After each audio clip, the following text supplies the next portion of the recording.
जय जगन्नाथ नमस्कार। आसतु नजर पकईवा आज टॉप न्यूज अपडेट कौन सब रही किंतु ता पूर्व आपण मानक गोटे अनुरोध भिडटी संपूर्ण देखि सुचिंतित मतामत दिंतु। जो मैंने चैनल को प्रथम कर सब्सक्राइब करूँ एवं आसुवा बेल आइकन को प्रेस करूँ जहाँफल प्रत्येक नूतन भिडर नोटिफिकेशन आप सर्वप्रथम पाइपर। तेज आसतु नजर पकईवा आज प्रमुख खबर गुड़िक उपर। आज प्रथम खबर ठाकुरमुंडा ब्लॉक अंतर्गत जरक चंपाझर तरामरा पंचायतर स्वास्थ्य सेवा संगठन अन्वेषण पक्षर गर्भवती एवं प्रसूति को स्वास्थ्य किट बंटन कराई। तरामरा पंचायत अंतर्गत हांडीफुटा डकईपा तरामरा अंगनवाड़ी केन्द्र में 80 रु ऊर्ध्व गर्भवती एवं प्रसूति को यह किट वितरण कर अंगनवाड़ी सुपरभाइजर पंकजिनी बारिक, कोषाध्यक्ष गजेन्द्रनाथ बेहरा, संयोजक बंशीधर बेहरा, गीतांजलि बेहरा शिविर परिचालना करथिले। परवर्ती खबर बड़साई थाना अधीन बारिपदा उदला राज्य राजपथ नावपाल झोलापल निकट में एक आम्बुलांस सह पिकअप्र सामनासामनी धक्का होगा पिकअप चालक गुरुतर होती। घटनार प्रकाश जे आम्बुलांस ओडी 02 BQ 2162 बारिपदा अभिमुखे अपराह्न प्राय 4टा समय जाउथुवा बेले विपरीत दिगर आसुवा पिकअप OR 11D 6126 सह सामनासामनी धक्का होइथिला। फल पिकअप चालक गुरुतर आहत होइथिले। आम्बुलांस रोगी सह अन्य लोक सामान्य आहत होते। खबर पाई बड़साई पुलिस घटनास्थल पहुंची उभय गाड़ी को जबत कर थाना को आनी प्रकाश। तदंत पर घटनार सत्यासत्य जनापड़ बोली थाना अधिकारी पक्षर सूचना प्रदान कर।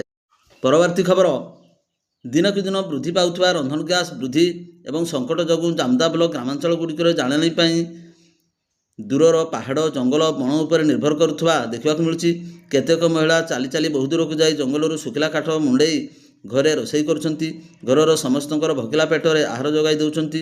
जामुदा महिला को काठ संग्रह पाई दीर्घ बाट चलिबाक पड़ुथिबारु जंगल सुरक्षा पाई तैयारी मूल्य रे गैस जोगाई देबाकू अंचलवासी दाबी करछंती। सूचनायोग्य जे अनेक उपभोक्ता सिलिंडर पाउनथिबा एवं कलाबजारी बढ़ुची बोली अभियोग करुछंती। परवर्ती खबर बेतरणी तहसिल अधीन बुढ़ाबणगढ़ नदीघाटू बाली माफिया द्वारा चरा बाली चालाण होता बेले जिला खनि विभाग जूनियर खनि अधिकारी पक्षर ओडी 11 AJ 1213 हाइवा को राजपथ उपर चढ़ाऊ कर बेतनटी थाना को हस्तांतर कर जनाई।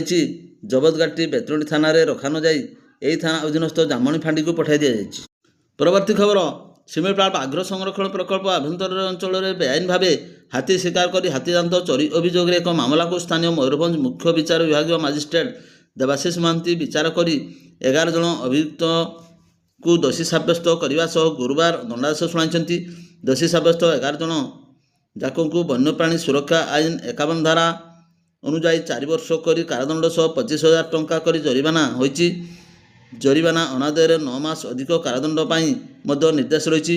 अभियुक्त विचाराधीन कैदी भाव रही अवधि को मोट दंडादेश ह्रास कर राय उल्लेख कर सरकार पक्षर सरकारी पीपी सुरई माझी एवं सहयोगी आईनजीवी लिंगराज मिश्र उभय यही मामला को परिचालना करथिले।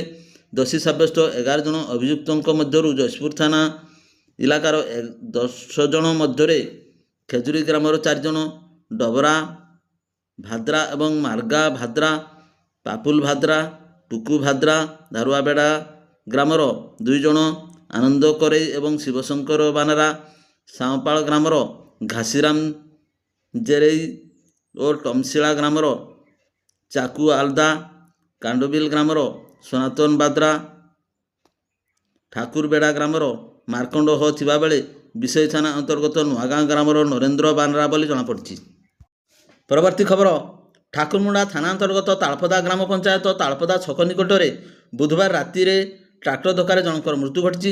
मृतक जनक करंजिया NC अंतर्गत सरधा ग्रामर राजेन्द्र माटियाण बोली जनापड़ी।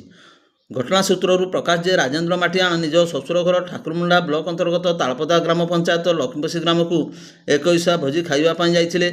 कौनसी कार्यपाई तालपदा ग्राम को राति प्राय 10टा समय जाइथिले। सेठारु से लक्ष्मीपसी ग्राम को फेरिबा समय बालीपसी ग्राम पाखरु ट्राक्टर गाड़ी नंबर OD 01 AZ 4176 ठाकुरमुंडा जाउथुआ बेले तालपदा छक निकट में दुर्घटना घटिला।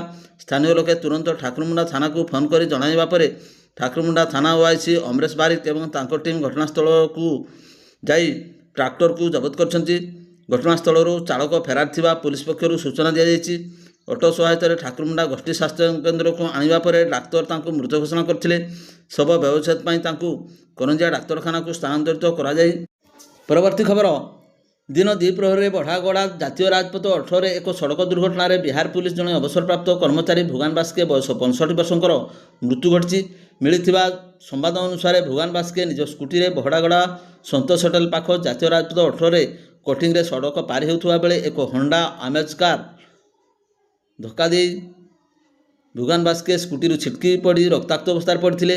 ଦୁର୍ଘଟଣା ଘଟାଇ କାର ଘଟଣାସ୍ଥଳରୁ ଫେରାର ହୋଇଯାଇଥିବା ବେଳେ ବହଡ଼ାଗଡ଼ା ଥାନା ପ୍ରଭାରୀ ଶଙ୍କର ପ୍ରସାଦ କୁଶବାହାଙ୍କ ନେତୃତ୍ୱରେ ପୁଲିସ ଦଳ ବଡ଼ଶଳ ଥାନା ପାଖରେ ଦୁର୍ଘଟଣା ଘଟାଇଥିବା କାରକୁ ଧରିବାରେ ସକ୍ଷମ ହୋଇଥିଲେ। ଦୁର୍ଘଟଣାସ୍ଥଳରେ ଗୁରୁତର ଅବସ୍ଥାରେ ପଡ଼ି ରହିଥିବା ଭୁଗାନ ବାସ୍କେଙ୍କୁ ସ୍ଥାନୀୟ ଲୋକେ ତୁରନ୍ତ ସ୍ଥାନୀୟ ଗୋଷ୍ଠୀ ସ୍ୱାସ୍ଥ୍ୟ କେନ୍ଦ୍ରକୁ ପହଞ୍ଚାଇଥିଲେ ହେଁ ଡାକ୍ତର ତାଙ୍କୁ ମୃତ ଘୋଷଣା କରିଥିଲେ। ଭୁଗାନ ବାସ୍କେଙ୍କ ସ୍କୁଟି ଚୁରମାର ହୋଇଯାଇଥିଲା। ବହଡ଼ାଗଡ଼ା ଥାନା ପୁଲିସ ମୃତ ବ୍ୟକ୍ତିଙ୍କ ଶବକୁ ଆବଶ୍ୟକ ପୋଷ୍ଟମର୍ଟମ କରି ପରିବାରବର୍ଗଙ୍କୁ ହସ୍ତାନ୍ତରିତ କରିଥିଲେ। ମୃତ ଭୁଗାନ ବାସ୍କେ ଘୋଡ଼ାବେନ୍ଦା ଥାନା ଅନ୍ତର୍ଗତ ବେଣାଗାଡ଼ିଆ ନିବାସୀ ଥିବା ଜଣାପଡ଼ିଛି। ପରବର୍ତ୍ତୀ ଖବର, Thakurmunda range Kendumundi forest beat ଅନ୍ତର୍ଗତ ବିଶିପୁର ଗ୍ରାମ କଦଳୀବାଡ଼ି ଗ୍ରାମରୁ ବୁଧବାର ଠାକୁରମୁଣ୍ଡା ବନ ବିଭାଗ ଚଢ଼ାଉ କରି ରୋଷେଇ ହୋଇଥିବା 805 ଗ୍ରାମ ଓଜନର କୁଟୁରା ମାଂସ ଜବତ କରିଥିବା ଜଣାଯାଇଛି। କୁଟୁରା ଶିକାରରେ ଜଡ଼ିତ ଜଣେ ବ୍ୟକ୍ତିଙ୍କୁ ଗିରଫ ପରେ ତାଙ୍କୁ କୋର୍ଟ ଚାଲାଣ କରାଯାଇଛି। ଗିରଫ ଶିକାରୀ ଜଣକ ସେହି ଗ୍ରାମର ସୁରେଶ ଚନ୍ଦ୍ର ସରଦାର ବୋଲି ଜଣାଯାଇଛି। ତାଙ୍କ ନିକଟରୁ ରନ୍ଧା ମାଂସ ଜବତ କରିବା ନିମନ୍ତେ ବ୍ୟବହୃତ ତୀର, ଛୁରୀ ସହ ମାଂସ ରୋଷେଇ ସାମଗ୍ରୀକୁ ଜବତ କରାଯାଇଛି। ସୂଚନା ଅନୁଯାୟୀ କଦଳୀବାଡ଼ି ଗ୍ରାମ ନିକଟ ପୋଖରୀକୁ ପାଣି ପିଇବା ପାଇଁ ଚାଲି ଆସିଥିବା କୁଟୁରାଟିକୁ ଦେଖି କେତେକ ଲୋକ ଶିକାରୀ କୁକୁର ସହାୟତାରେ କୁଟୁରାକୁ ଧନୁ ତୀର ସାହାଯ୍ୟରେ ମାରିଥିଲେ। ପରେ କୁଟୁରାଟିକୁ କାଟି ମାଂସ ଭାଗ କରିନେଇଥିଲେ। କୌଣସି ସୂତ୍ରରୁ ସୂଚନା ପାଇ ଠାକୁରମୁଣ୍ଡା ରେଞ୍ଜ ବନ କର୍ମଚାରୀ ସୁରେଶଙ୍କ ଘରେ ଚଢ଼ାଉ କରି ରନ୍ଧା କୁଟୁରା ମାଂସ ଜବତ କରିଥିଲେ।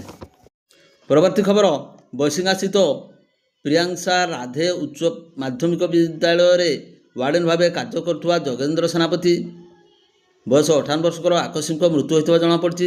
ଘଟଣାରୁ ପ୍ରକାଶ ଶ୍ରୀ ସେନାପତି ଔଷଧ ନେବା ପାଇଁ ନିଜ ସ୍କୁଟରରେ ବୈଶିଙ୍ଗା ଡାକ୍ତରଖାନାରେ ପହଞ୍ଚି ଧାଡ଼ିରେ ଛିଡ଼ା ହୋଇଥିଲେ। କିଛି ସମୟ ପରେ ହଠାତ୍ ସେ ଟଳି ପଡ଼ିଥିଲେ। ତୁରନ୍ତ ତାଙ୍କୁ ବେଡ଼୍ରେ ଶୁଆଇ ଅକ୍ସିଜେନ୍ ଦେବା ସହିତ ଆବଶ୍ୟକ ଚିକିତ୍ସା କରାଯାଉଥିଲେ ହେଁ ତାଙ୍କର ମୃତ୍ୟୁ ହୋଇଯାଇଥିଲା ବୋଲି ଡାକ୍ତର ପ୍ରକାଶ ନାୟକ ପ୍ରକାଶ କରିଥିଲେ। ମୃତ ସେନାପତିଙ୍କ ଘର ନୀଳଗିରି ଅଞ୍ଚଳ ବୋଲି ଜଣାଯାଇଛି।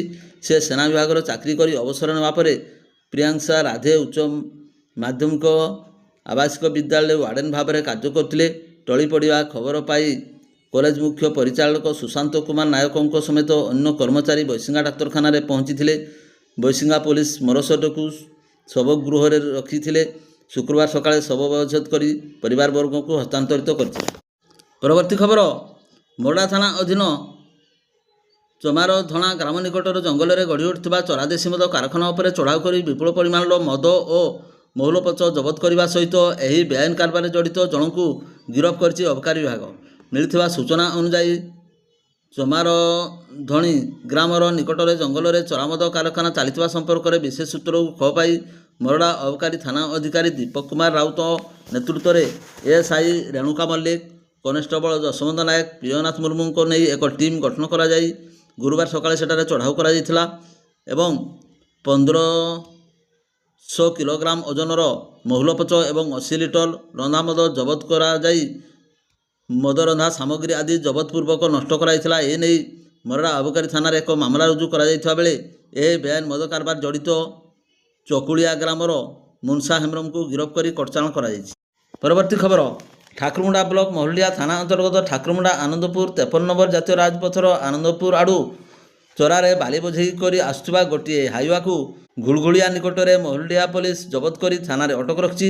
ଜବତ ହୋଇଥିବା ହାଇୱା ଗାଡ଼ିଟି ହେଉଛି OD 01 AC 3999। ଏହି ରାସ୍ତାରେ ପୂର୍ବରୁ ମହୁଲଡ଼ିହା ଓ ଠାକୁରମୁଣ୍ଡା ଥାନା ପୋଲିସ ସହିତ ଖଣି ବିଭାଗ ବହୁତ ଚୋରା ବାଲି ବୋଝେଇ ଗାଡ଼ି ଜବତ କରିଛି। ସକାଳେ ଥାନା ପୋଲିସ ସାତକୋଶିଆରୁ ପେଟ୍ରୋଲିଂ ସାରି ଫେରୁଥିବା ସମୟରେ ବାଲି ଗାଡ଼ିର କାଗଜପତ୍ର ଯାଞ୍ଚ କରିଥିଲେ। କାଗଜପତ୍ର ଠିକ୍ ନଥିବାରୁ ଗାଡ଼ିକୁ ଥାନାକୁ ଆଣି ଏକ ମାମଲା ରୁଜୁ କରି ତଦନ୍ତ ଆରମ୍ଭ କରିଛି ମହୁଲଡ଼ିହା ପୋଲିସ। ପରବର୍ତ୍ତୀ ଖବର, ଅତ୍ୟଧିକ ଗରମ ଗୁଳୁଗୁଳି ପାଇଁ ସରକାର ଏପ୍ରିଲ 2 ତାରିଖ ଠାରୁ ସକାଳୁଆ ସ୍କୁଲ ପାଇଁ ନିର୍ଦ୍ଦେଶନାମା ଜାରି କରିଥିବା ବେଳେ କେତେକ ଶିକ୍ଷୟିତ୍ରୀ 10 ଘଟିକା ପରେ ବିଦ୍ୟାଳୟରେ ପହଞ୍ଚୁଥିବା ଜଣାଯାଇଛି।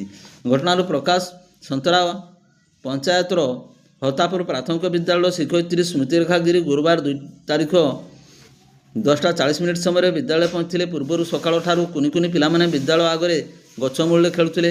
ଅଭିଭାବକମାନେ ଏହା ଦେଖି ଶିକ୍ଷୟିତ୍ରୀଙ୍କୁ ବିଳମ୍ବର କାରଣ ପଚାରିବାରୁ ସେ ଅଭଦ୍ର ଭାଷାରେ ଗାଳିଗୁଲଜ କରିବା ସହ ଏଣୁତେଣୁ କହିଥିଲେ। ଖବର ପାଇ ସିଆର୍ସିସି ବିଶ୍ୱଜିତ ଦେବରଞ୍ଜନ ଜେନା, ପରିଚାଳନା କମିଟିର ସଭାପତି ଶିବନାରାୟଣ ମାହାନ୍ତ, ପ୍ରଧାନ ଶିକ୍ଷକ ଠାକୁର ହେମ୍ରମ ପ୍ରମୁଖ ସମ୍ପୃକ୍ତ ଶିକ୍ଷୟିତ୍ରୀଙ୍କୁ ବୁଝାଇଥିଲେ ମଧ୍ୟ ସେ ବୁଝିବାକୁ ନାରାଜ ଥିବା ସହିତ ନିଜ ଜିଦ୍ରେ ଅଟଳ ରହିଥିଲେ। ଏଥିପାଇଁ ସିଆର୍ସିସି ଶ୍ରୀ ଜେନା ବେତନଟୀ ଗୋଷ୍ଠୀ ସ୍ୱାସ୍ଥ୍ୟକେନ୍ଦ୍ରକୁ ଜଣାଇଥିଲେ ବୋଲି ପ୍ରକାଶ କରିଛନ୍ତି। ଭିଡ଼ିଓଟିକୁ ଶେଷ ପର୍ଯ୍ୟନ୍ତ ଦେଖିଥିବାରୁ ଆପଣଙ୍କୁ ଅଶେଷ ଅଶେଷ ଧନ୍ୟବାଦ।